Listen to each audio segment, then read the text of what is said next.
Off the whackle. Off the whackle. That should be a play right there. Right? Off the whackle. Yeah. Love it. Off the whackle. I found a new favorite.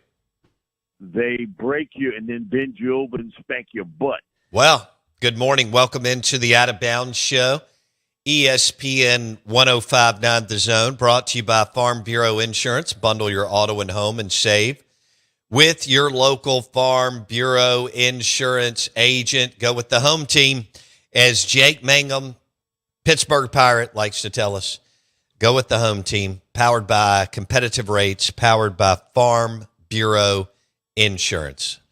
Bundle your auto and home and save with your local Farm Bureau Insurance agent. I'm your host, Bo Bounds, rolling along on a beautiful summer day. How about that?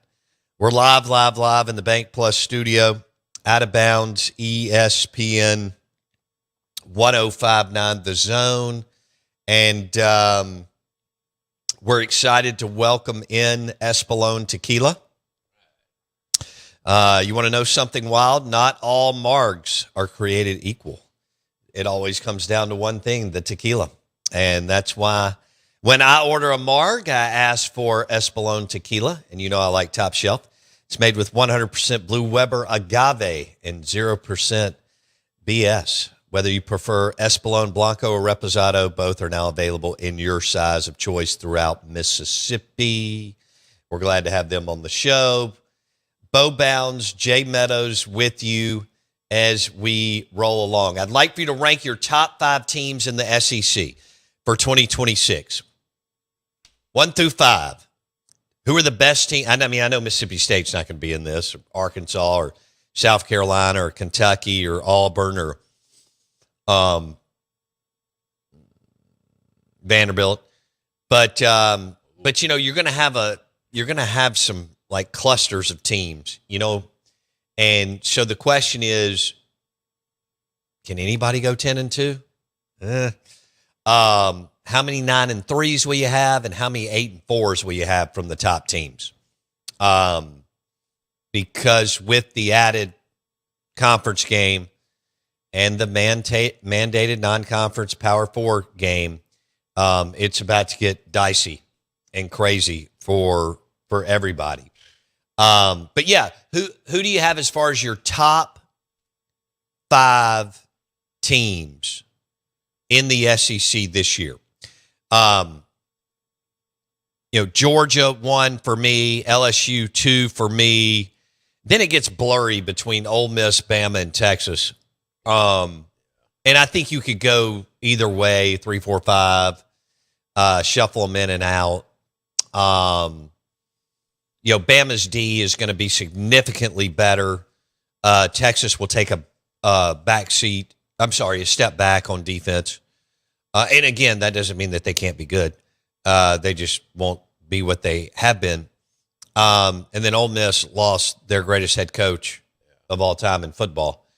So while Kiffin stockpiled talent and built the model and has left the program super healthy, you know, John David Baker is not Lane Kiffin, and nor will he ever be.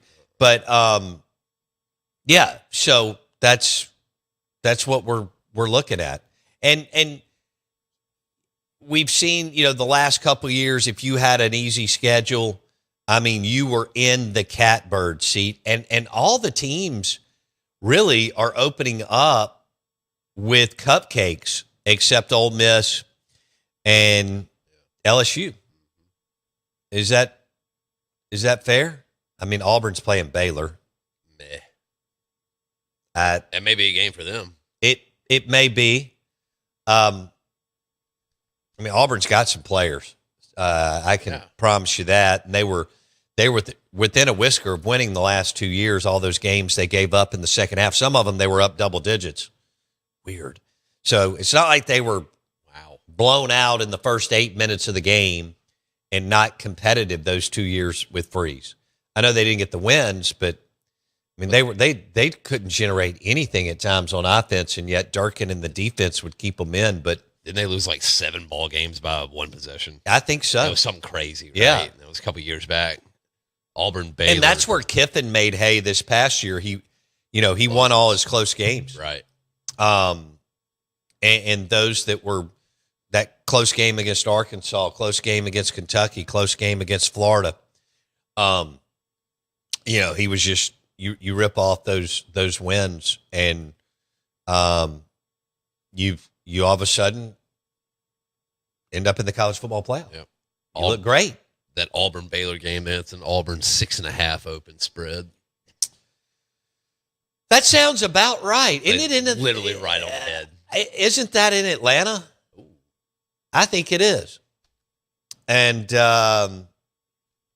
that's, Auburn will still go, even though they haven't won. I know War Eagle Rich was like, hey, it's been 5-6 miserable seasons since Gus Malzahn. Sure. You get cute and you run a coach who's beat Saban 3 times and played for a national championship and lost with, 15 seconds on the clock and things like that. And now we'll see with Alex Golesh. What's crazy is they don't ever stop recruiting well. I mean, they still rip through a transfer class and a high school class and so on. I mean, again, the willpower and commitment that they have, win or lose, is impressive. What you got? I got taken aback, but I won by our text, which I actually like. I like his rankings. Oh, you forgot to have A&M. You don't have A&M in your top 5? Playoff team. I don't think so. No, I don't think I do. But let me look at their schedule and see if it looks delicious. Ooh, it's pretty manageable. It is pretty manageable. Yeah. Okay. As manageable as these schedules are going to get now with the 9th conference game. Right. So let's jump into A&M for a second. And do they play? Oh, they're weird. They don't play either one of our teams this year. Correct. Yeah, that's pretty darn manageable. Those first 3 games, they should be 3-0, and then they should win 4 or 5. I don't think they go to LSU and win. But before we get into that, your SEC Insider Hit this morning is brought to you by Total Transportation of Mississippi. Good morning. If you woke up today dreading your job, I've got something for you. Total Transportation of Mississippi is hiring right now. You can hit the road, see the country, and get paid doing it with competitive pay, TotalMS.com, full benefits, TotalMS.com, and consistent home time, TotalMS.com. This isn't just a job, it's a reset.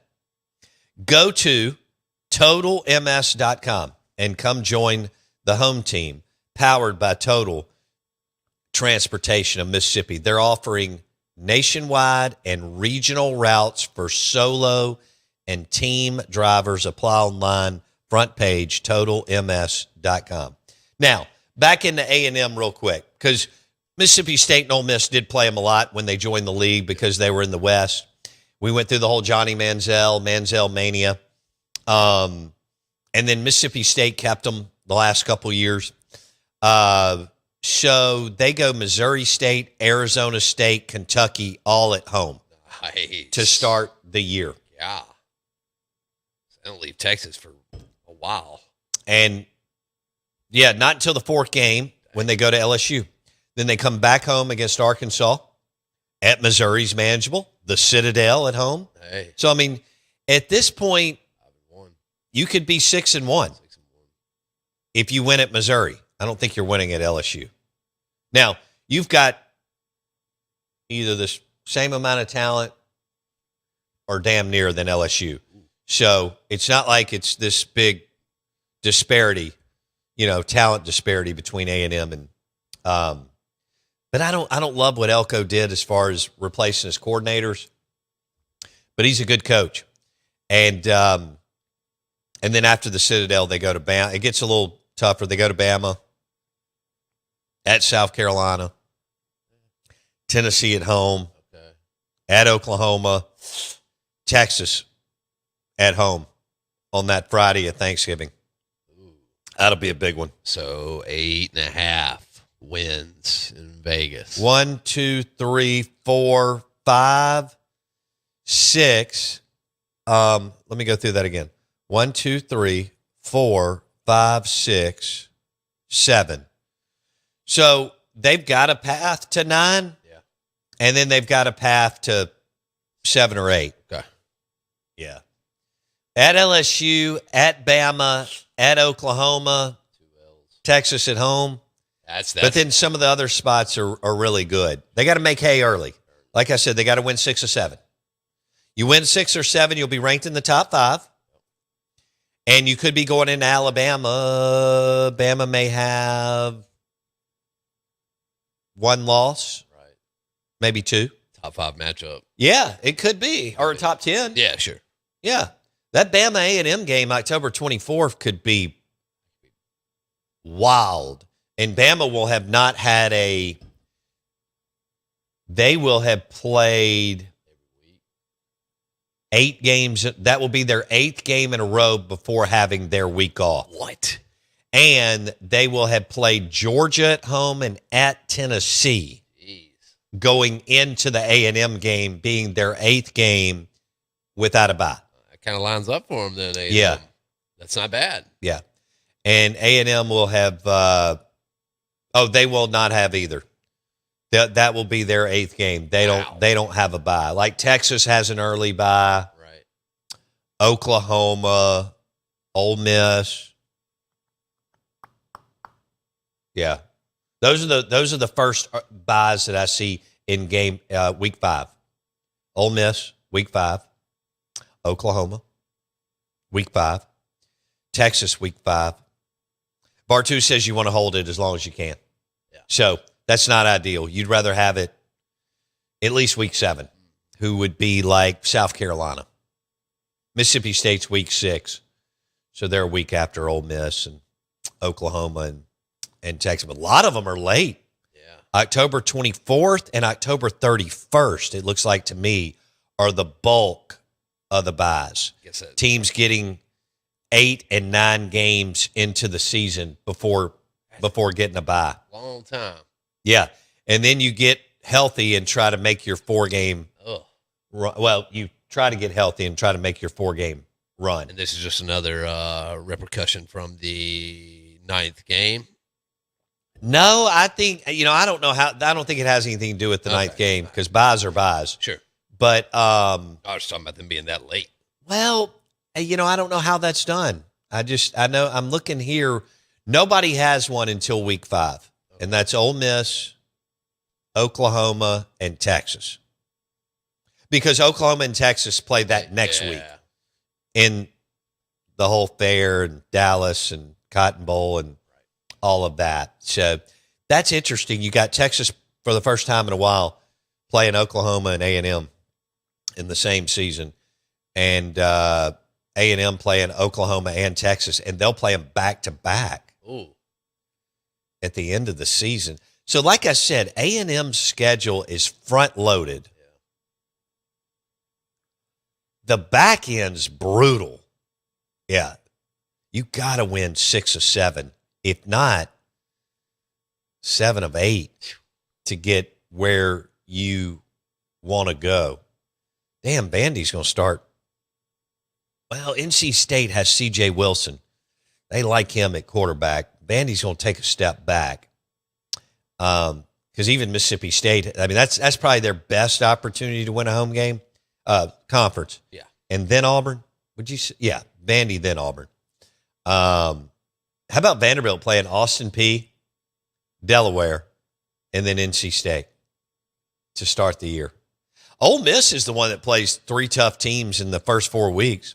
Louisville, neutral field, but they pull a quarterback he's from Ohio State, was, highly thought of, maybe good, but hadn't played any.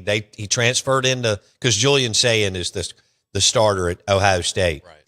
So when you look at Lincoln Kienholz, He's a transfer from Ohio State who it looks like will get the job at Louisville. But they also added this kid from West Georgia who's played more, it looks like. And I think that's it. Widener.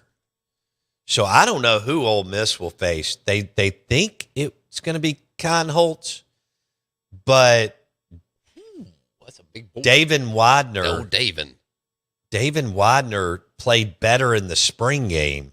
Well, big old boy than Holtz. Is he? He's 6'5", 225. Good looking quarterback. David Widener. How How many years did he play it, or how many games did he play and or start at West Georgia?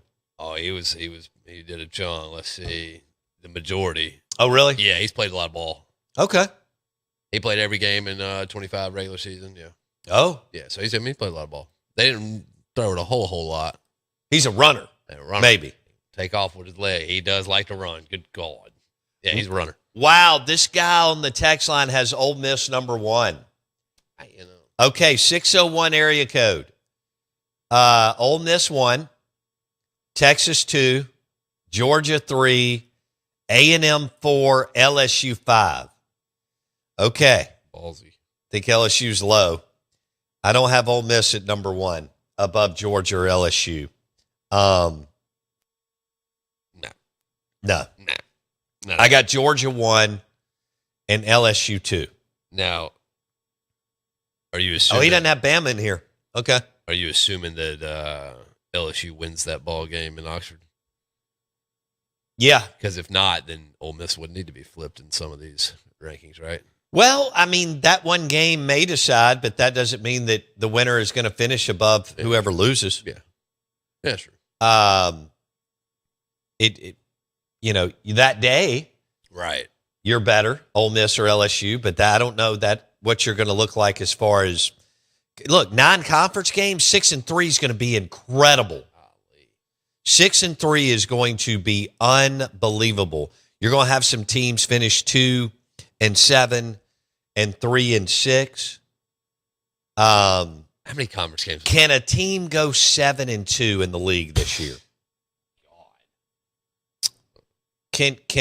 Is there a team with the non-conference games now? Can you go 7-2? That eliminates. That's staying clean. That's tough. Not losing anybody really significant to injury. Right. Can you go? And better yet, how many teams can go 7-2? Can a team go 8-1? I doubt it. But it may be. It has to be Georgia. So Georgia has a good run until they go to Bama. Right. A really good run. Okay. Tennessee State at home. Okay. Western Kentucky at home. So they get 2 warm-up weeks, right, even though Gunnar Stockton's actually played some. Last year was his first year. How? Then, well, I feel like he's been there forever. No, last year was his first year. Okay, all right, good, all right, yeah. And first year to play. Right, yeah, okay, yeah. And then they go to Arkansas. Ryan Silverfield, for our listeners, won a bunch of games at Memphis, took the Arkansas job. All right. Then they got Oklahoma at home. I'm talking about Georgia. Stay with me. Vanderbilt at home, step back without Diego Pavia. And then they go to Bama. Man, that ain't too shabby if you're looking for the 8-1. Yeah. So you can drive me in. Georgia's toughest game is at Bama at Ole Miss. Right. Wow. At Bama at Ole Miss. So. Gunnar Stockton is 22 years old. Is he 22? 22 years old, and he's been a Georgia Bulldog since 2022. He's waited his turn. Well, so, yeah, because what's his name transferred to Miami? Right. Dorsey? What's his name? Yeah, Beck. Carson Beck. But I like Ken Dorsey. Ken Dorsey was like 1998 or something. Yeah. Or 2001 or whatever it was. 1994. You had it. McGahee. Love that guy. Yeah. Golly. They were one of the first teams I got to really play with on video games. Well, that was a great team. Are you talking about the 0-1 team? Yeah. Okay. God. Yeah. Winslow Jr. Yeah. The defense was all right, I guess. That was when they got hosed in the national championship. No, they won. Oh, okay. Yeah. Okay. Maurice Claret may have gotten hurt in that. And McGahee got hurt in the championship game. That's what it was. Yeah, Claret was several years later. That's right. Oh man, I remember living that. That was like a big deal where people got hot and bothered on that story. Yeah, you were on air for that, right? Oh yeah. Yeah. That's a layered deal. I hadn't went way over my head when I was that age. So you kind of take this thing and, what can you do in September? Yeah, it's right. I mean, what can we go 4-0? Can we go 3-1? Everybody's looking at. I'm talking about whoever, Georgia, right. Florida, Ole Miss, Oklahoma. People are looking, going, can we go 4-0? Can we go 3-1? Because you manage September and then you turn the page. October 3rd will be your first game in October. And then all of a sudden, I mean, we're loaded up with conference games. Right. Now, how many conference games did they play in the COVID year? 10. And this is how many? 9. Okay. I know. Well, usually, because, we say COVID year with an asterisk. No doubt. Because of the 10 conference games. No question. I see where you're going. I mean. You make a good point. Yeah, that was 10 conference games. It was absolutely brutal. Now, I'm glad they played. Yeah. They should have played. Right. Nobody should have not played. And it was fun. I mean, we got into it. I think we actually started September 26th, if I'm somewhere in there. Okay. So you remember they moved it back several weeks, getting their ducks in a row. And then we played 10 conference games. Well, not everybody, but most. There were some non-conference game teams that year. Good for them. Remember, everybody thought that Jimbo and A&M got screwed. They went 8-1. They had a game called. I don't remember exactly what went down. COVID. Remember, Leach wouldn't cancel a game. He got down to 45 or 46 players throughout that season, and they wouldn't opt out of any of them. They were that low. Yeah. Yep. What? He went to Georgia, and that was a one-possession game all night in 2020 and this is when Kirby had, that kind of era. No doubt. Talent. Okay. This is not the last couple of years where everybody's been decimated. And it was a one-possession game in the fourth quarter. Crazy. 45 plays. That is. I know. We are the Out of Bounds Show. We're powered by Total Transportation of Mississippi. TotalMS.com. Apply today.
WRKS Pickens Jackson. All systems go. Live from the Whiskey 61 Lounge inside the Bank Plus studio. This is Sound Warning. Live in the studio. It's the Out of Bounds Show with Bo Bounds. Streaming live worldwide on the Out of Bounds radio app. And on your radio at ESPN 105.9. All set? Let's go. The Zone.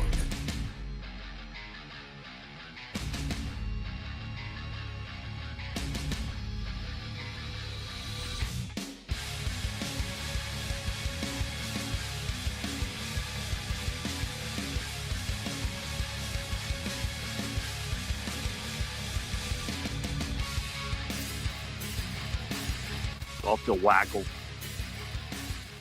That's what I'm running every play. Off the whackle. Well, 4 verticals is what I'm running every play. Good morning. Welcome into the Out of Bounds Show, ESPN 105.9 The Zone. We're powered by Pearl River Resort, Geyser Falls Water Park, Dancing Rabbit Golf Club, and the Vegas Style Sportsbook. We'll be there for 2 days, SEC Media Days week. Diamond Dave Bartu will be with us if anybody wants to come up and hang out and listen to him do math problems in his head. And, he may be on the spectrum a little bit. That's okay. We still love him. All the love to Mr. Elk Jerky and Mr. Oregon. He's an Oregon Duck alum. He's not real thrilled with his staff either. I mean, that's an interesting deal. What was Dante Moore thinking? Dude, I mean, you were going to be a top 5 pick. Now you're going to go into a jammed up class in 2027. Anyway, we are the Out of Bounds Show. We're brought to you by Kessler Prime, whether you're talking soft shell crab or the rack of lamb or the bone-in ribeye. KesslerPrime.com to make a reservation. Pair it with one of my favorites is an Elijah Craig Old Fashioned. But I tell you what, we were out of town the last few days, and we went to a really, really, a phenomenal sushi restaurant a couple days ago. We went to one in Washington, D.C. in late May, and that was great. But I got an Elijah Craig Manhattan, and it was delicious. You can pair that with your New York strip, KesslerPrime.com to make a reservation. Good morning. Welcome in. We would like to do another Out of Bounds roll call. We need you, Out of Bounds Nation. We need you. And so here's what we're looking at.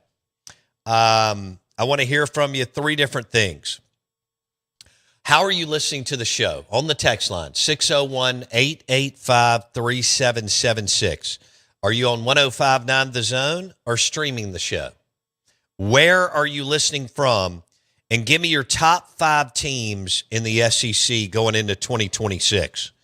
I'll go with Georgia, and then LSU, and then Bama, and then Ole Miss, and then Texas. All right? And Bama will have a better defense. Ole Miss will have a better quarterback in that little group. Texas has a good quarterback. Of course, they've got really good personnel. We'll see if Sark can turn the corner over there. And what is Pete Golding going to be as a head coach? What do you think? What do you think Pete Golding's going to – it's a crapshoot. Total crapshoot. With majority of these, not like Lane at LSU is not a crapshoot anymore, right? He goes to Florida Atlantic, figures it out, goes to Ole Miss, unprecedented run. Nothing like that the last 3 years in this state. And then capping off last year with an 11-1 season. 11-1 in the SEC. Just lose your starting quarterback that Lane and Joe Judge and others told everybody was a first-round pick in the NFL, and Trinidad Chambliss ends up being kind of the star of the party. Oh, he is. Last year, right? Yeah. Fernando Mendoza was the guy, too, nationally. And Dante Moore had sizzle and Oregon won, but once Ole Miss, got up, got rolling, and you realize that Trinidad was a highlight reel just because of he's a Tecmo Bowl player. Yep. He's the guy that you want to pick right now What'd you say the college football the college football game is? Oh, NCAA college football 26. Okay. All right. He's the guy that you want as far as a video game guy. No doubt. And so out of that, Gunnar Stockton's not the best quarterback. But I like what Georgia's done and retained. And Kirby's Kirby. I know they've been down the last couple of years. I don't expect them to be dominant by any stretch. And I don't think there's more than, a fingernail or a whisker for the most part in this top 5. Georgia won. What Lane's done at LSU, we all know that they had some talent. He added to it. Expect big things from them, although they will be challenged. Maybe Clemson challenges them, but they will definitely have their hands full in Oxford week 3, September 19th. And then Bama. Now, here's the deal with Bama. They've got a quarterback.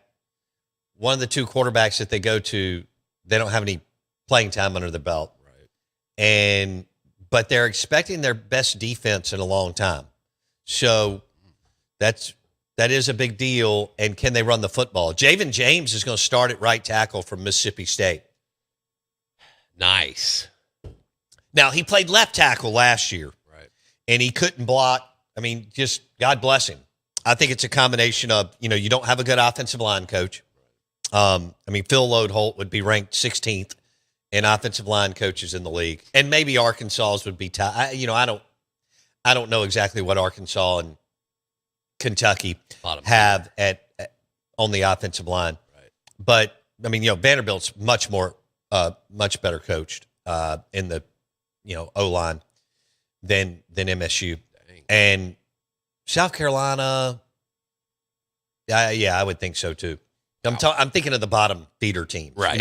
Bottom tier. Arkansas, MSU, Kentucky, South Carolina. Yeah.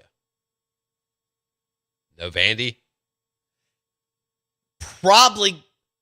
After this year. Do they revert? Like, do you put them back in the old Vandy spot? I don't think they'll be that ever again. Well, I'm not going to say ever again. Okay, I'm talking right. I think that they can hang in there and go 5-7. So, Vandy for years was going 1-11 and 2-10. That's right. And they won 10 games last year. So they won't this year. But anyway, back to Javen James is going to start at right tackle. This is going to be fascinating. Is he going to be any good? Bama is telling people that he was not well coached and he was in the wrong position.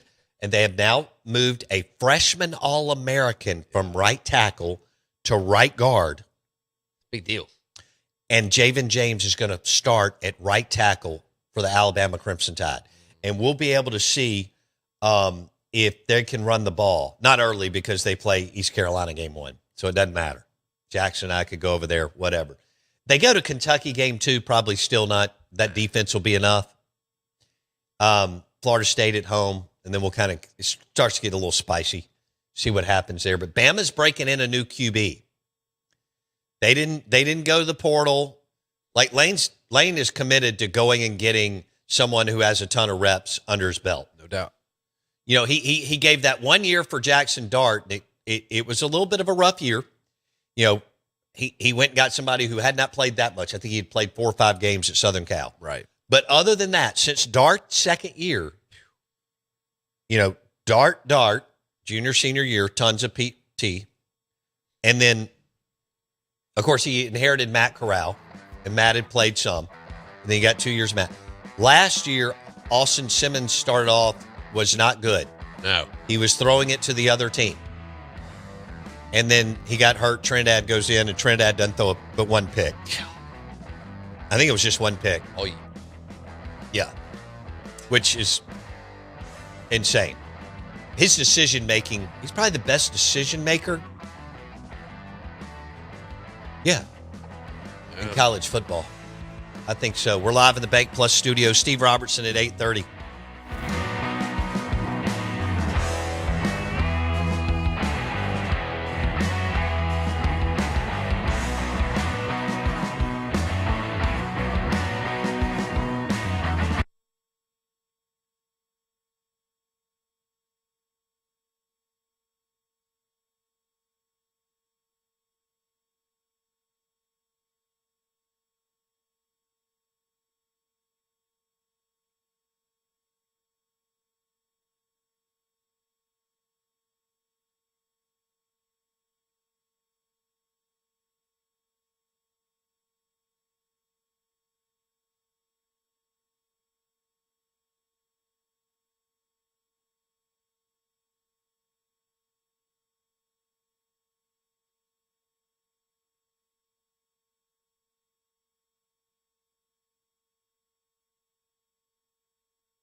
Del Suckle.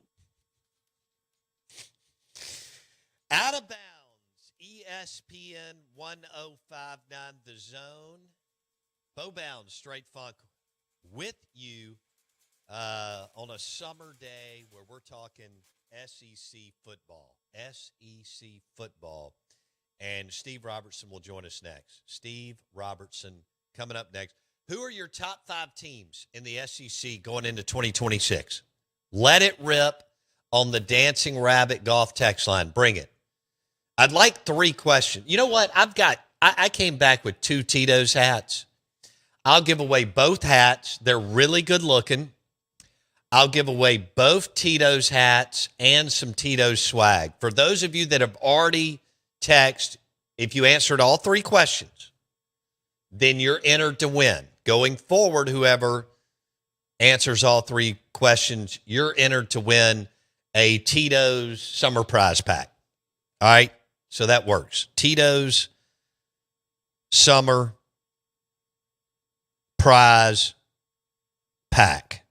Those hats are really good looking. And we'll do the hat. We'll do 2 winners, hat and Tito's swag. Now, how do you enter to win? We want 3 answers to 3 questions. Are you listening on 1059 The Zone or streaming the show? Where are you listening from? Your basement, what town? And then your top 5 teams in the SEC going into 2026. Top 5 teams. You know, Oklahoma, I don't think so. I know they made the college football. I mean, we had a bunch of teams make the college football playoff that weren't that good, right? I mean, good Lord, they let Tulane and James Madison in, which was unacceptable. But and the year before, you had SMU and Boise State. I mean, this is a weird deal. But, Oklahoma was good on defense, not good on offense. And I thought a Bama team that was very mad just went in there. And after the first quarter and a half of that game where Oklahoma dominated Alabama, they woke up and just dominated Oklahoma the rest of the night.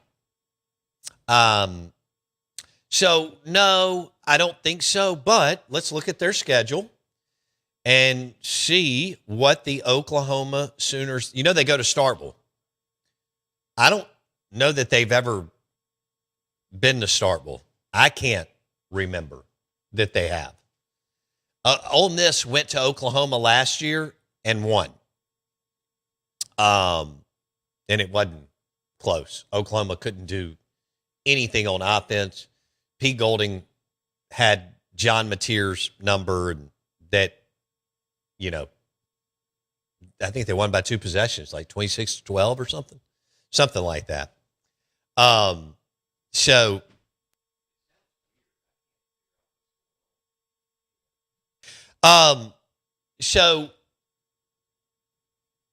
I can't imagine Oklahoma going to Starkville, but maybe they did in 1947. 1999.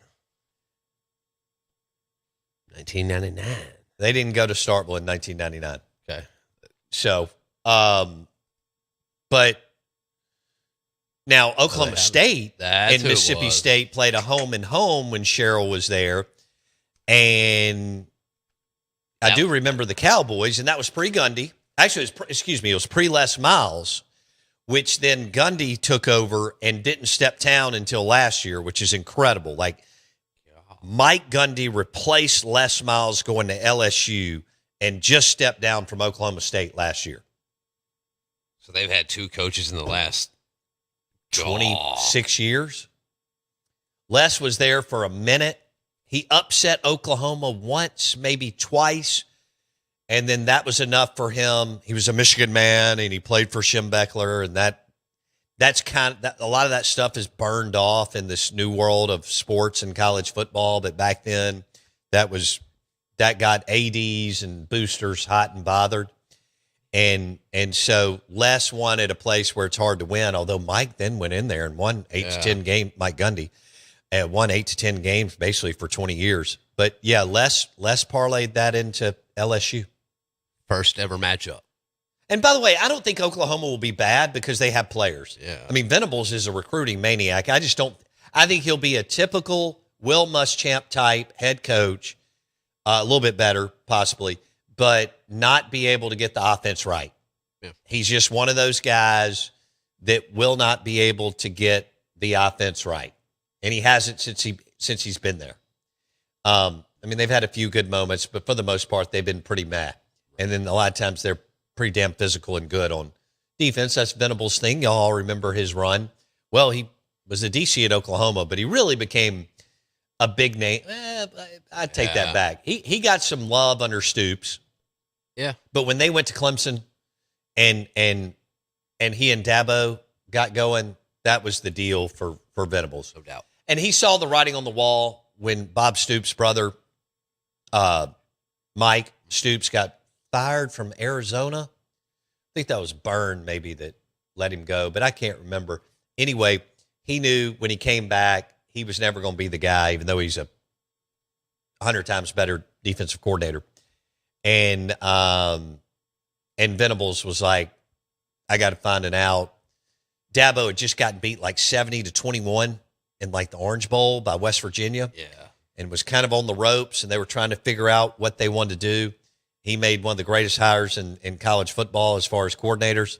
And he and Brent teamed up, and Clemson went to 4 national championships and won 2. Wow.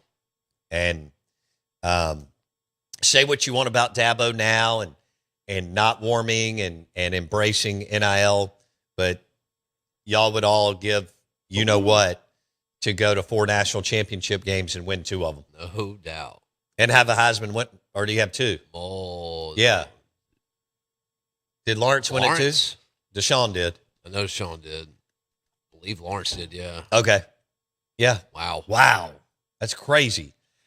Diesel Golfer says, I'm passing through Carthage, headed north, then a quick trip to the Azaleas. Nice. He's got LSU 1, Georgia 2. I can't argue with that. A&M 3. Okay. Bammer at 4 and Hail State at 5. Then he says, who's Pete Golding? Go to hell, Ole Miss. Hashtag OOB. All right. Lawrence did not win the Heisman. Wow. Devonta Smith. This whenever they let the wide receiver. Ohio State. Bama. Devonta Smith. Is he at the Eagles? He is. He's kind of gone quiet the last couple of years. Quietly productive. Okay. He's kept his head Well, he was down. a hell of a little player. Yeah. May have been a little overboard giving him the Heisman. Oh, yeah. Okay.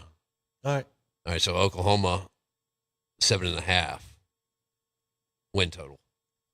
Ooh. That feels tough. I think they're all tough now with the 9-game conference schedule that we're going to have to kind of get a couple years under our belt to see how many teams go 7-2, right, how many go 6-3, and how many go 5-4 and 4-5. It's also going to be the years where some years you'll draw 5 home games, some years you'll draw 4 home games. Yeah. Hey, the Out of Bounds show is brought to you by the Rogue Men's Store, and they've got a big sale this week. 25% off collegiate wear. Peter Millar at the Rogue Men's Store. Okay. Nice. 35% off seasonal sportswear. 50% off seasonal suits and sport coats. All at the Rogue Men's Store. They've got some, look at their Instagram. They have some great looking stuff. Big time sale at the Rogue this week. Big time sale. Steve Robertson next on the Farm Bureau Insurance Guest Line, baby.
off the Wackle.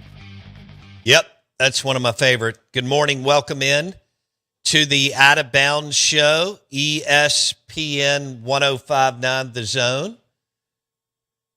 Show is brought to you by Rick's Pro Truck, spray and bed liners and lift kits. RPT, ricksprotruck.com, ricksprotruck.com. And we are excited to have Steve Robertson, Hail State Insider, genespage.com, 247 Sports. He joins us on the Farm Bureau Insurance Guest Line, brought to you by Mississippi's College Town. Direct flights from Atlanta and Delta Airlines today. Direct flights from American Airlines, Dallas-Fort Worth. When you land, you're less than 15 minutes from the campus of Mississippi State University, Dudy Noble, and the Cotton District, and Davis Wade, and so on. MS, Mississippi's College Town. We welcome in Steve Robertson to the show. Steve, good morning. How you doing? Man, I'm doing great. How are you doing? Good, buddy.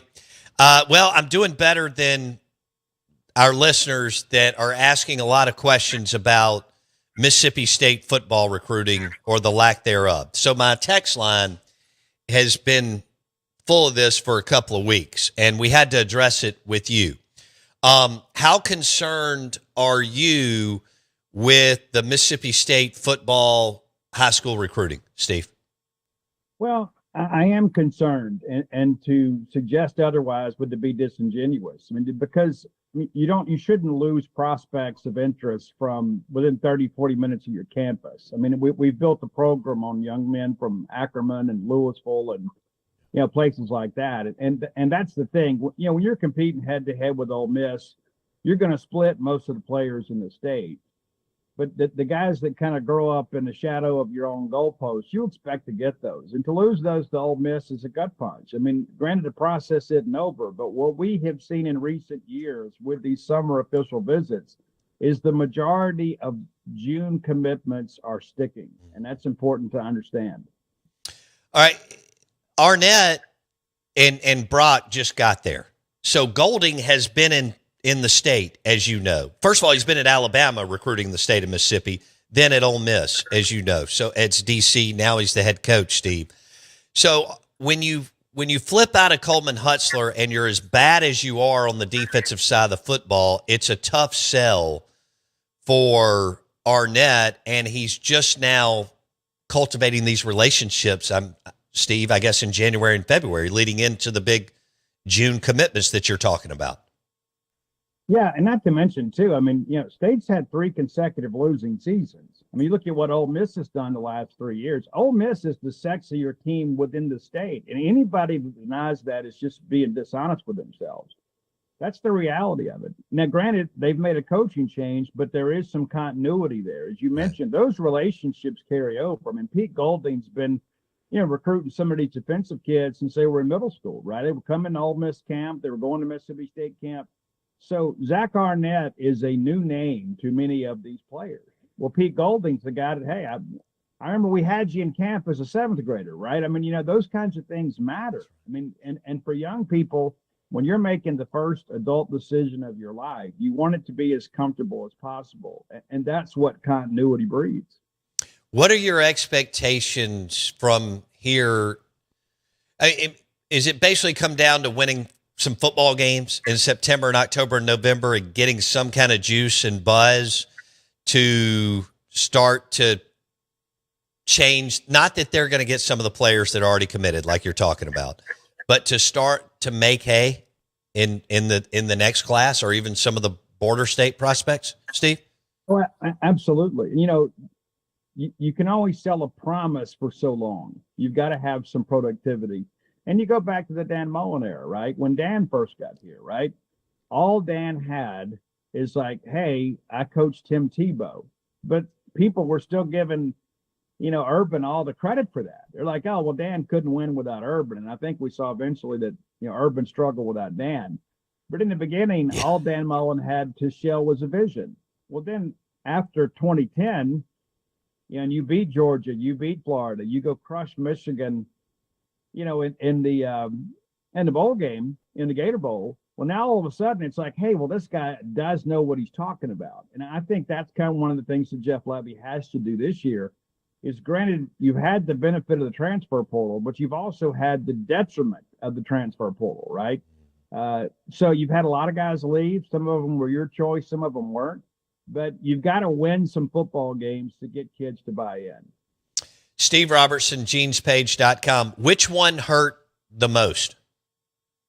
Yeah, the Ben Jarvis Shoemaker thing from Ackerman in Choctaw County, that hurts, but the Mitchell Turner thing hurts a lot too. Now, you learn a lot in hindsight, right? I was told basically 2 days after Turner announced his commitment to Ole Miss that he had told Ole Miss before he visited Mississippi State, like the day before he began his official in Starkville, he had already told Ole Miss that he was coming. He just wanted to get through his visit at Mississippi State. And then he gets to State, has a better time than he expected. He's conflicted for a little bit, but ultimately picked Ole Miss. So in many respects, while State may have caused a little bit of a wobble there, things went to script for Ole Miss because they were already in a good position heading into the visit. Ideally, how many players would you like for them to sign in high school? Well, I think number one, can you retain them, right? High school recruiting, and we see it in our own readership, right? I mean, used to, recruiting is what drove the industry. But what fans are showing us is that, hey, we're interested in high school recruiting, but it's not like it once was. Right. We're more interested in portal recruiting. And so I think if you're Mississippi State, what I would do is I would probably sign about 20 a year and then spend everything else in the portal. Used to, I would say, hey, you got to get 25 guys. And I remember when you signed 30, people are like, oh my gosh, they're over-signing. The game has changed so much in the last 10 years. And so you can't go over-commit to high school players because there's no guarantee they're going to be with you for 2 or 3 years. Yeah. And so you're constantly having to supplement. That's why it's so important to get kids that grow up cheering for Mississippi State, kids that are, can share the experience with their families. And that's what makes all this localized recruiting in favor of Ole Miss so painful for Mississippi State, because kids from Louisville and Ackerman, you don't expect those guys to transfer. And now all of a sudden that's kind of eroding what you're hoping to build on your high school recruiting base. Right, because 35 portal players a year is not sustainable, is it, Steve? Absolutely not. And, I know some people are trying to build a program on that, and you see so much up and down with it. You've got to have a nucleus of high school players that stick with you. It's because of the fact, if you're portal reliant, and we see it switch over to baseball too. Right. And you remember, Michigan State, like everybody's like, oh my gosh, they're the portal kings. Look at what they did. And then 2 years later, everybody's fired, right? You can't be so reliant on the portal because at some point you're going to land a bad portal class. Just look at what Jay Johnson had at LSU this year, right? For baseball. That's a good point.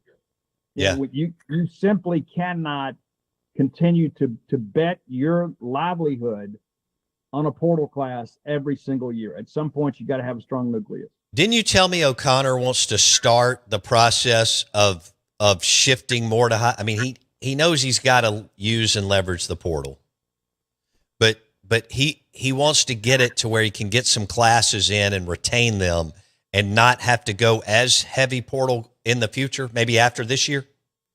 Yeah, I think ideally what O'Connor would like to do is, number one, when you're Mississippi State, you're LSU, you're Ole Miss, you're Arkansas, you've got to go out and get as much competition as you can for your roster, right? So you're never going to be in a situation where you're not working the portal. But I think O'Connor's last year at Virginia, he signed 5 or 6 guys out of the portal. I don't know if you can do that in the SEC. I think it's probably got to be somewhere around 10, depending on how things play out, because with the 5-for-5, things may change a little bit. Maybe you're a little less reliant. But, he said before, you've got to have players that buy into your program and stay with you 3 years. And then you supplement each year out of the portal. He said that last year's class would probably be the biggest portal class he ever signed. And that makes sense, bringing in his own players. Sure. This year's class is still going to probably settle somewhere around 12, 13, but it's going to be smaller than last year. And I think next year, maybe you can go down even more.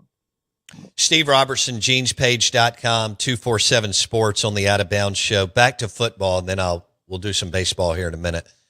All right, so there's some buzz on Kamario Taylor, right? And we know he's talented, but, he goes down to Manning Passing Academy. People get excited. You like to see that. The fans are getting excited about something. If you take the spring, Steve, from your sources, did he take a couple of steps forward? And do you believe as a true sophomore, he can really be the leader of the team and the driving force on offense? Well, I think he already is. And again, just talking to people in the building, even from the first day that he got here, he's that gregarious personality, already has some credibility when he walks in the room. True. And now all of a sudden, you put him out there, let him start the Egg Bowl, and he had a pretty good game. I wouldn't say it's a great game. He had a pretty good game, and he had a pretty good bowl game. The step that we've heard that he's made is decision making.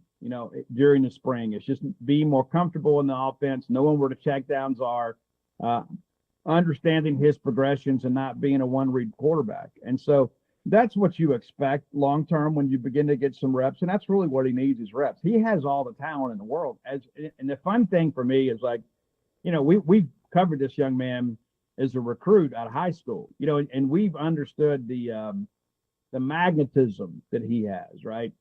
And then all of a sudden he goes down to Manning Passing Academy, and there's all these people that have never seen him play on TV or in person. They're like, holy smokes, 70 yards just with the flick of the wrist. I mean, he has all the physical skills. Now it's, hey, can we, within the framework of this offense, utilize him in a way that gives State a chance at a winning season this year? And that's really the question. But if you're a Mississippi State fan, you've needed something to get excited about.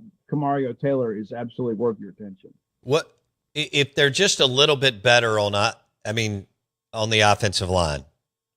I'm not sure it's going to be as drastic or as big a step as some people are talking about. But if they're a little bit better and now you got a mobile dual threat QB along with Fluff, that makes them even better too, right? The unit? It does. And it opens up the RPO game even more because you have to respect Camario's ability to run the football. And a healthy Fluff Bothwell is a problem for a lot of people, right? And the fact that Camario can be a plus runner opens up more opportunities for Fluff. And so I think that's the aspect of it. And, I'm with you. I do expect the offensive line to be better. I'm not going to delude myself into thinking 3 weeks into the season, this is going to be, the 95 Cowboys or anything like that, right? But the left tackle spot is still, we'll see. Of course, Jakeem Shumpert-Perkins is a guy that Jeff Lebby says is the most improved lineman on the team. He's got NFL talent. You get Miles McVay working on one side, Blake Steen's back on the other. When Lebby said that about Shumpert, so he redshirted last year. Lebby's one of the most optimistic people in the world. So were you surprised that he went that far with somebody who's never had a rep in college? Yes. And I asked him a little bit later, in the spring, because the first time he makes the comment, you're like, okay, maybe the kid just had a good week of practice, right? We get to the end of the spring, and he couldn't have been more positive about Shumpert. And, you go out and sign 8 guys out of the portal, and then the guy that you feel like is the most advanced is a guy that redshirted within your program last year, and which I think kind of speaks to the point we're making earlier. You've got to have a balance. You can't just go out and expect to get the plug and play portal guy. You've got to have some guys that are willing to develop, and your coaches have got to bring the best out of them. And so I think having Shumpert as a guy that can play left or right tackle gives you a lot of flexibility. I think they have 3 tackles right now that can play within this league. And what's so crazy is you talk to everybody in the building, they'll tell you the interior offensive line is the strength. You feel like with Chester sliding in there at guard and Prudhomme at the other side, and these are guys that have SEC snaps under their belt. So, yeah, I feel a lot better. But, this time last year we felt pretty good because you had so many returning pieces on the offensive line. Then Steen goes down for the year. Albert Reese is hurt much of the year. Luke Work is hurt much of the year. And then you got to throw guys out there that aren't ready to play. And, with a quarterback that just didn't have the ability to kind of feel the pressure at times. And you saw what we got. But, yeah, it should be a better group provided everybody can stay healthy. All right. Steve Robertson, genespage.com on the Farm Bureau Insurance guest line. Outside of Evans, who's the playmaker for Camario? We talked about fluff in the backfield. I'm talking about receivers, slots, tight ends, whatever you want to call them, Steve. that is we talk about bringing these receivers in. Marquise Johnson's a guy that's got a tremendous amount of ability.